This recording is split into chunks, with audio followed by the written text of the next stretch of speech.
শৈলপুত্রী হলেন হিন্দু দেবী মহাদেবীর একটি রূপ, যাকে পার্বতী হিসেবে পুজো করা হয়। তিনি পর্বতরাজ হিমবতের কন্যা। তিনি নবদুর্গার প্রথম রূপ এবং নবরাত্রির প্রথম দিনে তার পুজো করা হয়। শৈলপুত্রী নামের আক্ষরিক অর্থ পর্বতের কন্যা। তিনি বিচ্ছিন্নভাবে সতী, ভবানী, পার্বতী এবং হিমাবতী নামে পরিচিত। শৈলপুত্রী দুই হাতে চিত্রিত এবং তার কপালে অর্ধচন্দ্র বিরাজমান। তার ডান হাতে ত্রিশূল এবং বাম হাতে পদ্মফুল রয়েছে।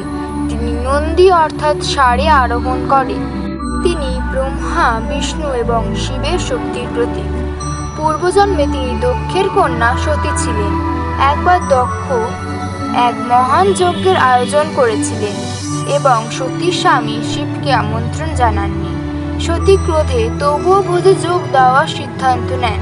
এরপর দক্ষ শিবকে অপমান করলে সতী তা সহ্য করতে পারে না এবং এইভাবেই যজ্ঞের আগুনে পা রেখে নিজেকে দগ্ধ করে দক্ষের যজ্ঞ ধ্বংস করেন। তার পরবর্তী জন্মে তিনি হিমালয়ের কন্যা পার্বতী হিসেবে জন্মগ্রহণ করেন। তাই আমরা নবরাত্রির প্রথম দিন শৈলপুত্রীর পুজো করি।